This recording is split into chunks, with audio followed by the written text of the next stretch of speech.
Welcome to double seven media. నేను మీ Adinarayana.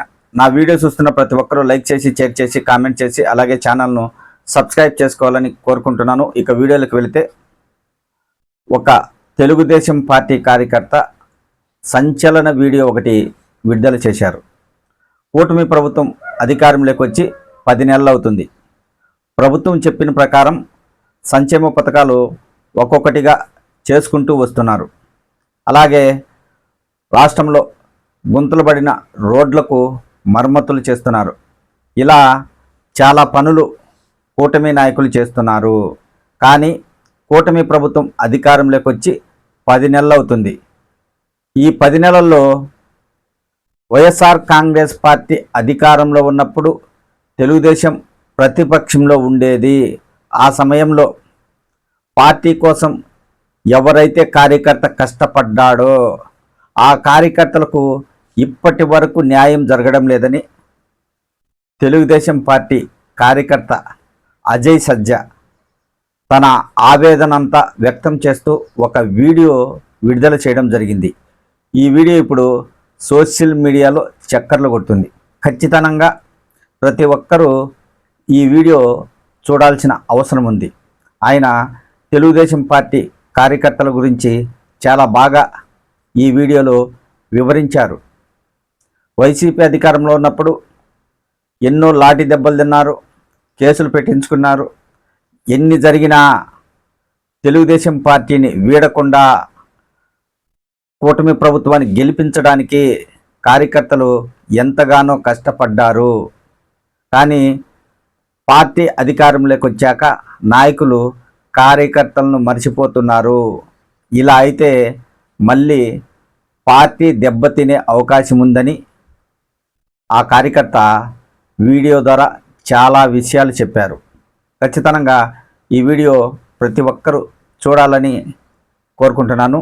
Telugu Desam party ప్రతిపక్షంలో ఉన్నప్పుడు కార్యకర్తలు ఎలాంటి బాధలు పడ్డారు, ఎంత కష్టపడ్డారు, ఇలా పలు అంశాలను ఆయన ఈ వీడియోలో చెప్పడం జరిగింది. అందరికీ నమస్కారం. కూటమి ప్రభుత్వం అధికారం చేపట్టి 10 నెలలుగా వస్తుంది. ఈ 10 నెలల కాలంలో ఏదైతే ప్రజలకు మనం హామీలను ఇచ్చామో ఇచ్చిన ప్రతి ఒక్క హామీని కూడా ఒకదాని తర్వాత ఒకటి నెరవేర్చుకుంటూ అడుగులు ముందుకు వేస్తున్నాం. ఇచ్చిన మాట ప్రకారం 1వ తారీఖు పెన్షన్లు అందజేస్తున్నాం. ఇచ్చిన మాట ప్రకారం ఉచిత ఇసుక విధానాన్ని అమలు చేశాం. ఇచ్చిన మాట ప్రకారం ఉచిత సిలిండర్లు అందజేస్తున్నాం. ఈరోజు గుంటల పడ్డ రోడ్లకు మరమ్మతులు చేస్తున్నాం. ఎక్కడైతే అమరావతి పనులు ఆగిపోయాయో అక్కడి నుంచి మళ్ళీ పనులు పునఃప్రారంభించి ఈరోజు శరవేగంగా పనులు ముందుకు వెళ్ళేలా చేస్తున్నాం. పోలవరం పనులు ఎక్కడైతే ఆగిపోయాయో మళ్ళీ అక్కడి నుంచి పనులు పునఃప్రారంభించి మళ్ళీ పోలవరాన్ని కూడా పరుగులు పెట్టిస్తున్నాం. ఈరోజు ఆంధ్రప్రదేశ్ రాష్ట్రానికి పెట్టుబడిదారుల్ని, పారిశ్రామికవేత్తల్ని ఆకర్షిస్తున్నాం. వాళ్ళతోటి ఎంఓఏల మీద సంతకాలు పెట్టిస్తున్నాం. ఈరోజు యువత భవిష్యత్తు గురించి ఆలోచిస్తున్నాం, రైతుల భవిష్యత్తు గురించి ఆలోచిస్తున్నాం, ఆడపడుచుల భద్రత గురించి ఆలోచిస్తున్నాం, రాష్ట్ర అభివృద్ధి గురించి ఆలోచిస్తున్నాం. ఈ 10 నెలల కాలంలో ఆంధ్రప్రదేశ్ రాష్ట్రంలో ప్రజలకి కష్టం అనేది లేకుండా చూసుకుంటూ చాలా అద్భుతంగా పరిపాలన చేస్తున్నాం. ఇక్కడ వరకు అంతా బాగానే ఉందండి. కానీ ఈ 10 నెలల కాలంలో కూటమి ప్రభుత్వం ఏర్పడిన తర్వాత కష్టపడిన వాడు ఎవడన్నా ఉన్నాడు అంటే, బాధపడుతున్న వాడు ఎవడన్నా ఉన్నాడు అంటే వాడు కేవలం జెండా మోసిన కార్యకర్త మాత్రమే. 10 నెలల కాలంగా కార్యకర్తను గుర్తించలేకపోతున్నాం మనం. గడిచిన 5 సంవత్సరాల్లో 2019 నుంచి 2024 సమయంలో వైఎస్ జగన్మోహన్ రెడ్డి అనే ఒక సైకో పరిపాలనలో ప్రాణాల్ని పనంగా పెట్టి పోరాడిన వాడు ఎవడన్నా ఉన్నాడు అంటే వాడు కార్యకర్త మాత్రమే. కానీ ఈ 10 నెలల కాలంలో కార్యకర్త ఎవడికి గుర్తుకురాటల్లా. కష్టపడిన కార్యకర్త ఎక్కడికి పోయాడు ఎవడికి తెలియదు, కనుమరుగైపోయాడు, కనపడట్ల. గడిచిన 5 సంవత్సరాలు యుద్ధం చేసిన కార్యకర్త, ప్రాణాలు పనంగా పెట్టిన కార్యకర్త, కష్టపడి పనిచేసిన కార్యకర్త, రక్తం నేలకు ఒరిగిన, లాఠీ దెబ్బలు తినిన, అక్రమ కేసులు పడిన, అవమానాలు భరాంచి వెనకడుగు వెయ్యకుండా నాయకుడి మీద నమ్మకంతో చంద్రబాబు నాయుడు గారు మాకు అండగా ఉన్నాడు, నారా లోకేష్ గారు మాకు అండగా ఉన్నాడు ఒక ధైర్యంతో గుండె ధైర్యం చూపించి అడుగులు ముందుకు వేసి ఎత్తిన జెండాని దింపకుండా అధికారం చేపట్టించేదాకా, చంద్రబాబు నాయుడు గారిని ముఖ్యమంత్రి చేసేదాకా కంటి మీద కునుకు లేకుండా పోరాడిన వాడు ఎవడన్నా ఉన్నాడు అంటే ఆడు కార్యకర్త మాత్రమే. మరి 10 నెలలుగా కార్యకర్త ఏమైపోయాడు? ఎందుకు కార్యకర్తల్ని పిలిచి కనీసం వాళ్ళ మనోవేదనని ఎందుకు గుర్తించట్లేదు? నాయకులంతా కూడా. ఏం జరుగుతుంది? మొన్న చంద్రబాబు నాయుడు గారు కూడా ఒక టెలికాన్ఫరెన్స్లో అసహనం వ్యక్తం చేశాడు. 10 నెలలుగా వస్తుంది, ఇంకా నామినేటెడ్ పదవులు భర్తీ చేయలేకపోతున్నాం, నియోజకవర్గ స్థాయిలోని ఎమ్మెల్యేలు అందరూ కూడా ఎందుకు అలసత్వం చూపిస్తున్నారు ఆ నియోజకవర్గంలో కష్టపడిన కార్యకర్తల పేర్లు ఇవ్వటానికి అని. ఇది ఎంత బాధ కలిగించే విషయం అండి. 10 నెలలు పట్టిందా నియోజకవర్గంలో ఉన్న ఎమ్మెల్యేలందరికీ కూడా ఆ నియోజకవర్గంలో ఏ కార్యకర్త కష్టపడ్డాడు, ఏ కార్యకర్త కష్టపడలేదు కనీసం అవగాహన లేదా? 10 నెలల సమయం కావాలా ఒక కార్యకర్తను గుర్తించడానికి? గడిచిన 5 సంవత్సరాల్లో జగన్మోహన్ రెడ్డి పరిపాలన ఎదిరించిన కార్యకర్తను గుర్తించడం ఎంతసేపు అండి? ఏళ్ల మీద లెక్క పెట్టవచ్చు. ఈరోజు అధికారం చేపట్టిన తర్వాత ఎమ్మెల్యేలందరూ గెలిచిన తర్వాత ఎమ్మెల్యేలు చుట్టూ చేరారు వైట్ కాలర్ మనుషులు, వైట్ కాలర్ నాయకులంతా. గంజి పెట్టిన ఇస్త్రీ సొక్కాలు గడిచిన 5 సంవత్సరాలు బీరువాలో దాక్కున్నాయి. బయటికి రాలా, ప్రశ్నించాలా, పోరాడాలా, ఒక్క కేసు ఉండదు ఒక్కడి మీద కూడా.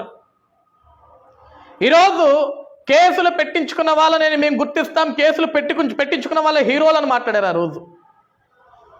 ఈరోజు కేసులు పెట్టించుకున్న కార్యకర్తలు ఏమైపోయారు సార్? ఎక్కడికి వెళ్ళిపోయారు సార్ కేసులు పెట్టించుకున్న కార్యకర్తలంతా? ఈరోజు నియోజకవర్గంలో ఎమ్మెల్యేల చుట్టూ తిరిగే వాళ్ళ మీద ఎన్ని కేసులు ఉన్నాయి సార్? వైట్ కాలర్ మనుషుల మీద ఎన్ని కేసులు ఉన్నాయి సార్? ఖద్దరు బట్టల మీద ఎన్ని కేసులు ఉన్నాయి సార్? ఈరోజు చంద్రబాబు నాయుడు గారిని కానీ, లోకేష్ గారిని కానీ, రాష్ట్ర అధ్యక్షుడు పల్లా శ్రీనివాసరావు గారిని కానీ, సార్ మేము ఒకటే అడుగుతున్నాం, ఒకటే వేడుకుంటున్నాం, మీరు ఒక రిపోర్ట్ తెప్పించుకోండి, ఒక గ్రౌండ్ రిపోర్ట్ తెప్పించుకోండి, లేకుంటే ఒక ఇంటెలిజెన్స్ రిపోర్ట్ తెప్పించుకోండి సార్. ఇప్పుడు నియోజకవర్గాల ఎమ్మెల్యేలు లిస్ట్ ఇవ్వట్లేదు అంటే అది వాళ్ళ చేతకానితనం అనుకుందాం, వాళ్ళ అలసత్వం అనుకుందాం. వాళ్ళు ఎందుకు ఇవ్వట్లేదు ఎవరికి తెలియదు కదా. ఒక గ్రౌండ్ రిపోర్ట్ తెప్పించుకుంటే ఒక ఇంటెలిజెన్స్ ఉంటుంది కదా మీకు. 2019 నుంచి 2024 వరకు ఏ నియోజకవర్గంలో ఏ కార్యకర్త మీద ఎన్ని కేసులు ఉన్నాయి, అదే బెస్ట్ రిపోర్ట్ సార్ పదవులు ఇవ్వడానికి. దానికి మించిన పెద్ద రిపోర్ట్ ఏం అవసరం లేదు సార్.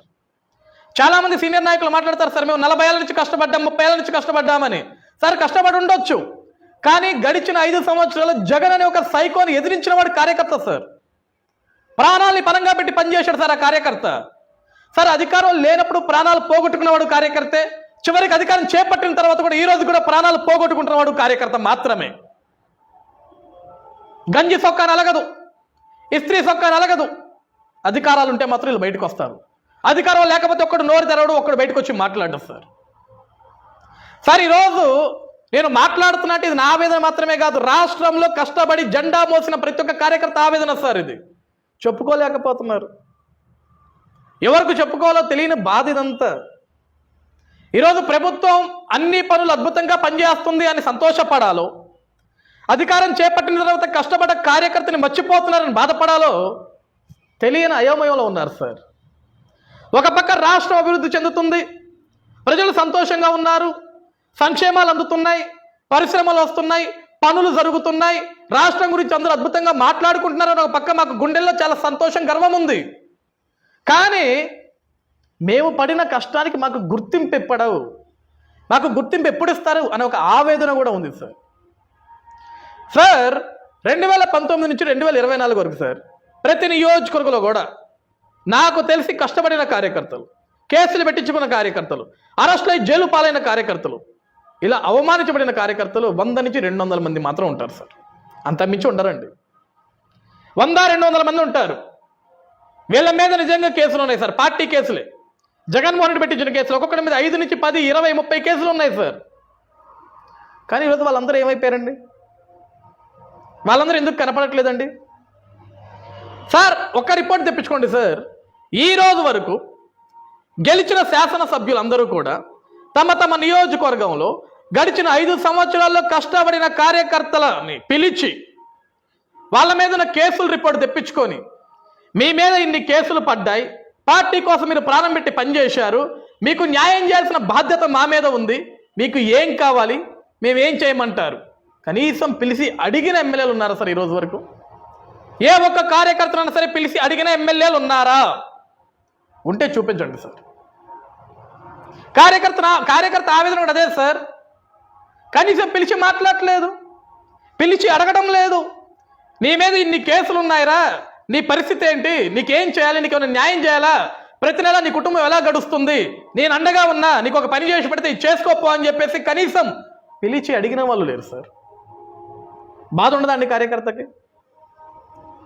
అసహనం వ్యక్తం చేయడానికి కార్యకర్త?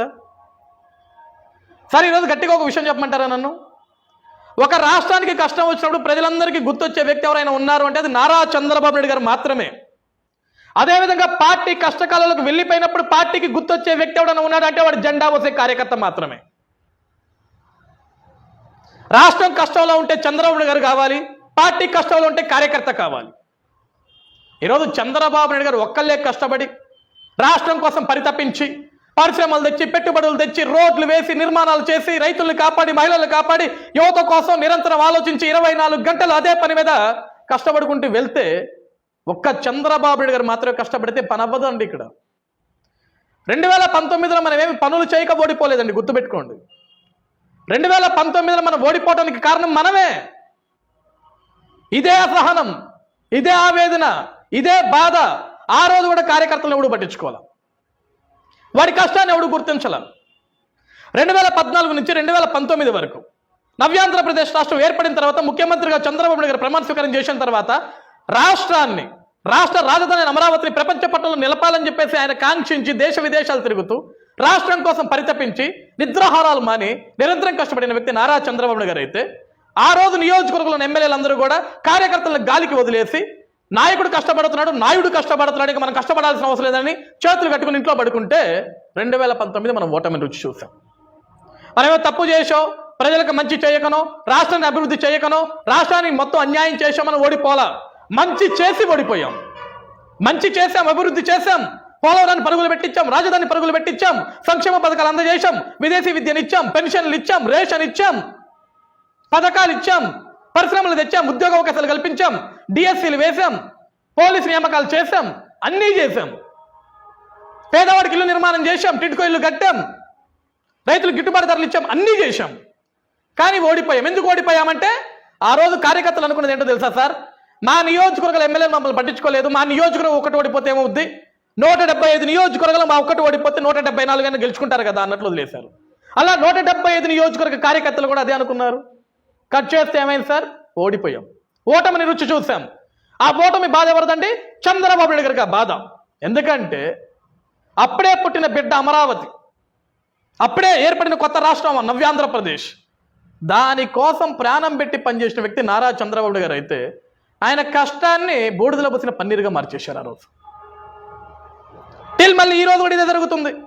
2024లో అధికారం చేపట్టాం, కష్టాల నుంచి బయటకు వచ్చాం. ఈ రోజు మనం అధికారం చేపట్టామంటే మనం ఏదో గొప్పగా యుద్ధం చేసి మనం చేపట్ల అధికారాన్ని. జగన్ అనే ఒక సైకోని ప్రజలు సహించలేదు. జగన్ అనే ఒక మూర్ఖుణ్ణి ఈ రాష్ట్ర ప్రజలు ఒప్పుకోలేదు.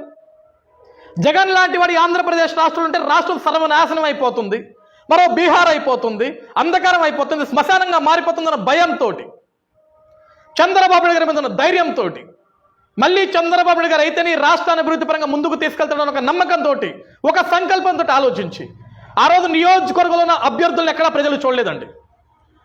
నియోజకవర్గంలో అభ్యర్థులు ప్రజలు చూడాల, లేకుంటే నియోజకవర్గంలో పెద్ద మనుషులుగా చలామణి చేసే నాయకులు చూడాల. వాళ్ళు కేవలం చూసింది చంద్రబాబు నాయుడు గారిని, జగన్ పైశాచికత్వాన్ని, వాళ్ళ బిడ్డల భవిష్యత్తుని, ఈ రాష్ట్ర భవిష్యత్తుని చూసి జగన్కి ఓటు వేయలేదు, కూటమి ప్రభుత్వానికి ఓటు వేశారు, మనకు అధికారాన్ని ఇచ్చారు. ఈ రోజుకి కూడా మనం కార్యకర్తలను గుర్తించుకోకపోతే మళ్ళీ అదే తప్పు చేస్తున్నాం సార్. 2019 మళ్ళీ రిపీట్ అయితే ఇక ఆంధ్రప్రదేశ్ రాష్ట్రం దేనికి పనికిరాదు సార్. జగన్ లాంటి చేతిలోకి వెళ్ళిపోతే రాష్ట్రానికి మంచి చేయడం ఒకటే కాదండి, ప్రభుత్వం లేనప్పుడు, అధికారం లేనప్పుడు కష్టపడిన కార్యకర్తకి ఫస్ట్ పెద్దపీట వేయండి, ఆయన్ని గుర్తించండి. కష్టపడిన కార్యకర్తని గుర్తించడానికి 10 నెలలు, 20 నెలలు, 3 సంవత్సరాలు, 4 సంవత్సరాలు అవసరం లేదు సార్. అధికారంలోకి వచ్చిన తర్వాత వెంటనే 1 నెల రోజులు టైం గ్యాప్ తీసుకొని ఎవరు కష్టపడ్డారు, ఏ గ్రామంలో ఎవరి మీద ఎన్ని కేసులు ఉన్నాయి సార్. ఒక నియోజకవర్గానికి 4 నుంచి 5 మండలాలు ఉంటాయి సార్. ప్రతి మండలంలో ఏ కార్యకర్త ఎంత కష్టపడ్డాడు ఆ మాత్రం తెలుసుకోవడం అంత పెద్ద విషయమా? ఎన్ని రోజులు తెలుసుకుంటారు? ఇప్పటికన్నా పద్ధతులు మార్చుకోండి. ఈరోజు కూడా రాష్ట్ర వ్యాప్తంగా కార్యకర్తలందరూ ఆవేదన చెందుతున్నారు, మనస్తాపానికి గురవుతున్నారు, చెప్పుకోలేని బాధ, వెళ్ళి ఎవరికి చెప్పుకోవాలో తెలియదు పాప వాళ్ళకి బాధ. బయటకు వస్తే పరువు పోతుందేమో అని చెప్పేసి అదొక అవమానం. ఈరోజు చాలామంది అడుగుతుంటారు, ఓ చించేసుకున్నారు, పొడి చేసుకున్నారు, గుడ్డలు చించేసుకున్నారు, పోరాడారు కదా, ఇప్పుడు ఏం పీకుతున్నారా మీరని చాలామంది అడుగుతుంటారు కార్యకర్తల్ని. సమాధానం చెప్పుకోలేని పరిస్థితి కదండి. కనీసం సొంత నియోజకవర్గాల్లో కనీసం ఒక ₹1 సంపాదించుకునే పని కూడా చేసుకోలేకపోతున్నారు సార్.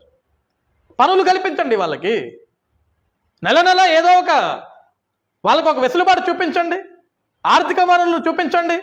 ఎందుకు కార్యకర్తలను గాలికి వదిలేస్తారు? వాళ్ళు లేకపోతే పార్టీలు లేవని గుర్తుపెట్టుకోండి, వాళ్ళు లేకపోతే మీకు గెలుపులు లేవు గుర్తుపెట్టుకోండి. మీరు ఓడిపోయి ఇంట్లో కూర్చున్న రోజులు మీరు ఇళ్లలో కూర్చున్నా సరే ధైర్యంగా బయటకు వచ్చి పోరాడేవాడు కార్యకర్త. వాడిని మర్చిపోతే మాత్రం చాలా తీవ్ర పరిణామాలు ఎదుర్కోవాల్సి వస్తుంది. అది మన రాష్ట్రానికి మంచిది కాదండి. కాబట్టి దయించి కార్యకర్తల గురించి ఆలోచించండి. ఈరోజు నియోజకవర్గ ఎమ్మెల్యేలందరూ కూడా ఆలోచించండి. మేము ఈ నియోజకవర్గాల్లో కష్టపడిన కార్యకర్తలు గుర్తించడం పెద్ద విషయం ఏమీ కాదు. సో ఎవరు కష్టపడ్డారు ఎవరు కష్టపడలేదు మీకు పెద్ద ఈజీగా అర్థమైపోతుంది. కాబట్టి కాస్త ఆ లిస్ట్ ఏదో త్వరగా రెడీ చేసి అధిష్టానానికి పంపిస్తే కార్యకర్తలకు న్యాయం చేసిన వాళ్ళు అవుతారు.